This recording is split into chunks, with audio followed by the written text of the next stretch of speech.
돈 잘 버는 증권 매력에 듣는다 갑니다. 2차 전지가 폭스바겐 때문에 눌려 있는 상황들이고 제일 좀 약한 흐름들이죠. 아마 좀 고통스러운 분들 많을 겁니다. 이슈들 점검하고요. 전략 세웁니다. IBK 투자증권 영업부 박근영 차장님 오셨습니다. 어서 오십시오. 네, 안녕하십니까. 미국의 국채금리도 조금 안정됐고요. 지금 미증시도 올라서 상승 기대를 하고 있는데 생각보다는 흐름이 좀 약합니다. 어떻게 대응해야 될까요? 네, 파생 관련된 포지션이 가장 큰 문제인 것 같고, 네. 외국인들이 지금 최근에 주가가 좀 밀리기도 했지만 매도 포지션을 조금 더 잡고 있다는 포지션에 대한 분석이 있기 때문에 약간의 장중에도 올라왔다가 장중에 지금 코스피 관련된 선물 지수가 지금 밀리면서 전체적으로 좀 다시 하락세를 나타냈는데요. 급락세는 아니긴 하지만 다소 조금 쉬어가면서 계속 눌려 있는 듯한 느낌을 많이 주고 있습니다.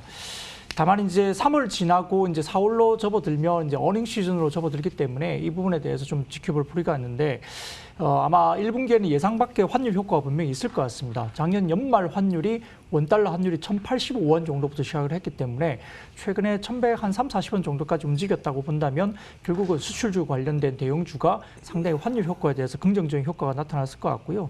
1, 2월 수출 호조도 확인이 됐습니다. 환율 상승 등으로 최근에 이제 3월부터 국내 애널리스트들이 코스피 이익 추정치를 본격적으로 상향 조정하고 있는 상황입니다. 전체 코스피 이익 수정 비율이 현재 14%까지 급증돼 있어서 아마 11년 만에 이익 추정 비율이 최고치까지 올라오고 있는 상황이기 때문에 아마 코스피 어닝 서프라이즈는 충분히 1분기에 나타날 수 있는 것 같고요. 또한 이제 2분기 EBSI라고 해서 그 수출 산업 경기 전망 지수가 있는데 이게 호조가 되면서 실적 기대감이 지속 가능성이 높습니다. 아마 올해 2분기 EBSI가 120.8포인트 정도로 나타나면서 11년 만에 최고 기록치를 갈아치우고 있는 상황인데요. 결국 이제 수출 산업 경기 전망 지수가 2분기에도 굉장히 강하게 11년 만에 최고치까지 올라오면서 아마 실적이 2분기까지도 서프라이즈가 나올 가능성이 높습니다.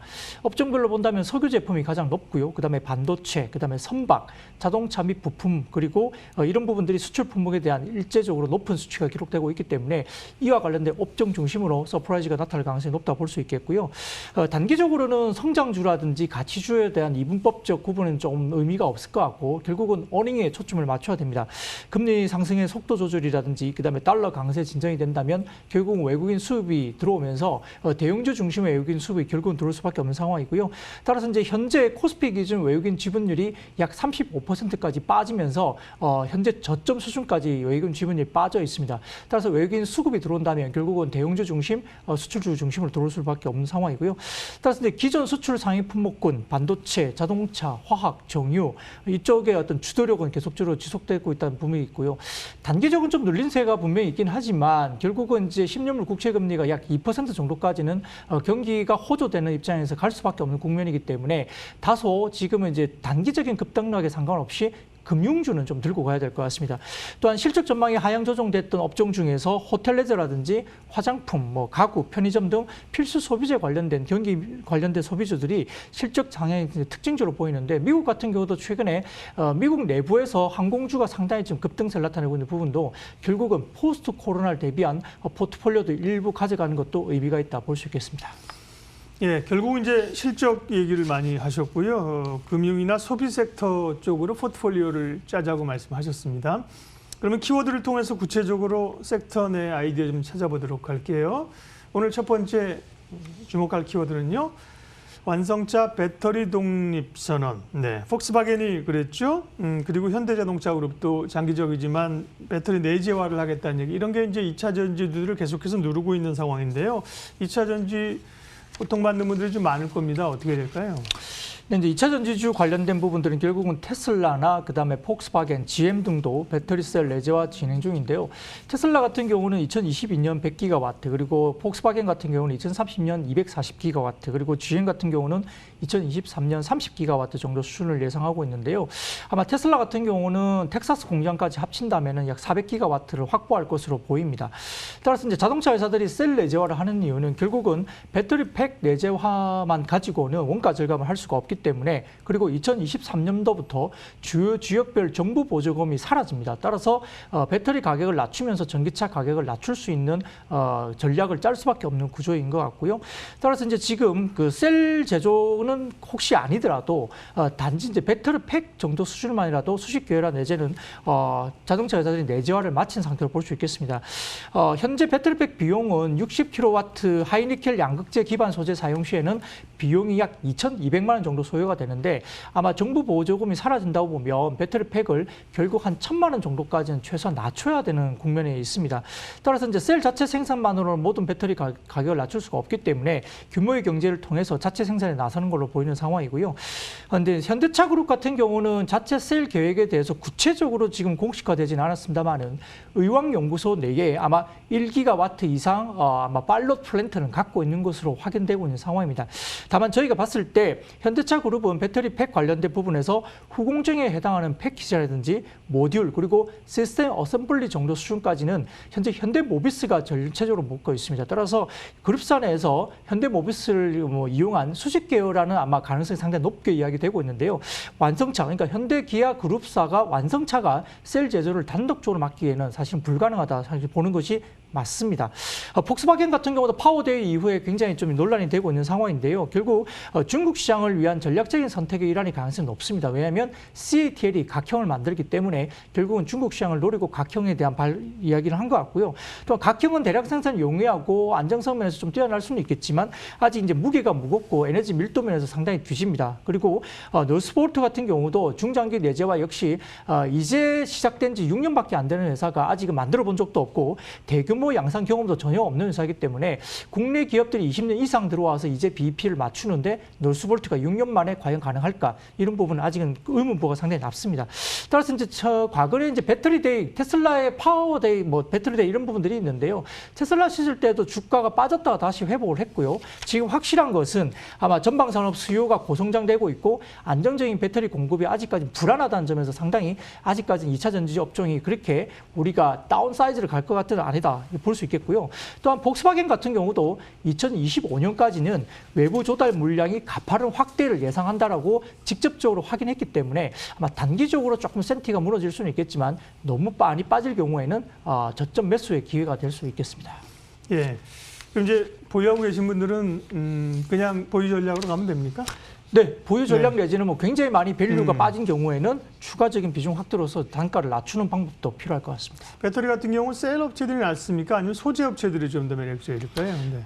비약적으로 봤을 때는 이제 셀 같은 경우는 원통형이냐 각형에 따라서 약간 센티가 달라질 수 있고 유럽 내에서 가장 큰 비중을 차지하는 폭스바겐이 각형으로 일단 발표를 했기 때문에 국내 원통형 입장에서는 다소 조금 디스카운트 될 요인은 분명히 있습니다. 그러나 소재 업종 같은 경우는 일부 종목들, 그러니까 솔루스 첨단 소재나 이런 부분들이 결국은 폭스바겐 관련된 비중을 늘릴 수 있다는 점에서는 일부 소재 종목은 아마 폭스바겐 관련된 수혜를 입을 수 있다는 점, 그리고 일부 노스폴트 같은 경우가 국내 소재 업체들을 지금 이제 접촉하고 있다는 뉴스들이 나오고 있는데 여기 관련해서 만약에 필터링이 되는 종목이 있다면 다소 프리미엄을 줄 수 있다는 점에서는 소재 업종들이 좀 더 양호할 것 같습니다.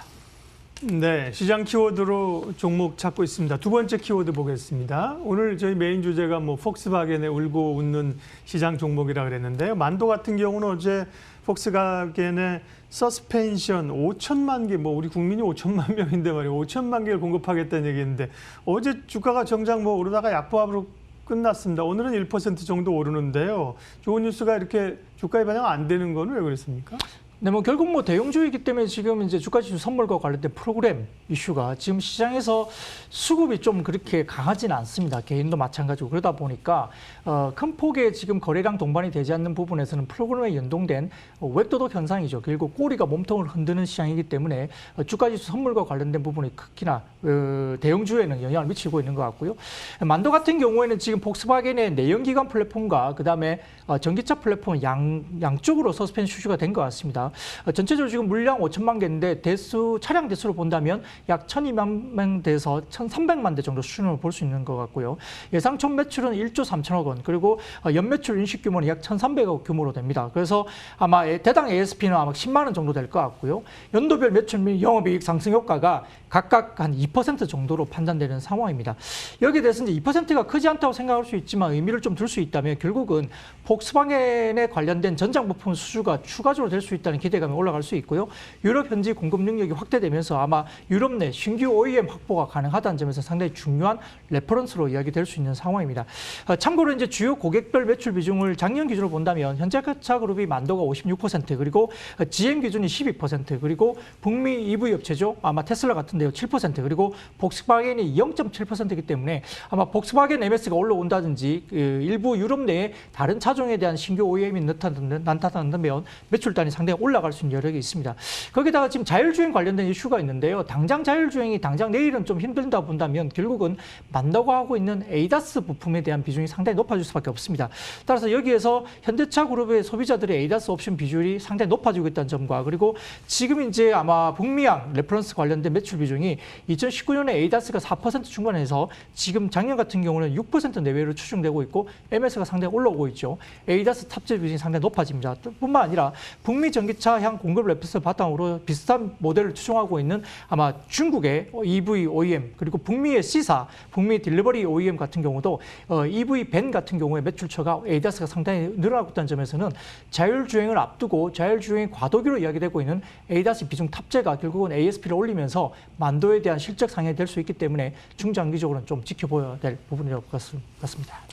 부품주들에 대한 관심이 계속 높아지고 있는데요. 만도하고 현대그룹주 가운데 이제 현대모비스가 그런 사업을 하고 있지 않습니까? 만도하고 모비스를 혹시 비교하게 되면 어느 쪽을 조금 더, 혹은 둘 다 관심거리도 됩니까? 네, 결국 이제 모비스 같은 경우는 지금 자율주행 관련된 부분에서 현대 기아차 그룹들이 자율주행을 가진, 기술력을 가진 회사의 지분을 갖고 있는 게 현대모비스거든요. 네. 그러니까 그 방법으로 지금 갈 가능성이 높은데, 다만 현대기아차는 지금 모비스가 지분 투자한 회사의 방식으로는 현재로서는 쓰지는 않고 있습니다. 다른 방식을 쓰고는 있지만 결국은 모비스에 대한 부분에서 투자를 했던 부분들이 있기 때문에 내재화한다는 입장에서는 결국 자율주행 기반은 모비스가 가져갈 거다. 중장기적으로는 좀 임팩트가 클 수 있고요. 네. 단기적으로 말씀드렸지만 모비스가 갖고 있는 자율주행 기술은 아직까지는 조금은 시기상조이기 때문에 그 과도기적 측면에서 예를 들어서 차간 거리를 자동적으로 조율을 한다, 컨트롤을 한다든지, 그 다음에 차선을 이탈했을 때 어떤 삐삐삐거리는 여러 가지 이슈에서 차선 이탈을 방지한다든지 이런 부분에 대해서는 ADAS 관련된 부분들이 지금 탑재되고 있는 상황이고, 현재 국면에서 실질적으로 또 ADAS 탑재 비율이 높아지고 있다는 점에서는 네. 단기적으로는 만도 쪽에 임팩트가 좀 더 있다 볼 수 있겠습니다. 알겠습니다.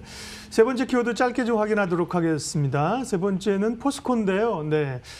관세 부담 덜었다는 얘기로 오늘도 4% 강세인데요. 포스코에 관한 얘기 짧게만 좀 해주십시오. 네, 대미선제 반덤핑 관세가 41.1%에서 0.9%로 실질적인 부과되는 관세가 없어지는 국면이 있기 때문에 영업이익 개선세가 긍정적이고요. 지금 중국 정부의 탄소 중립선에 굉장히 큰 파급 효과를 나타내고 있습니다.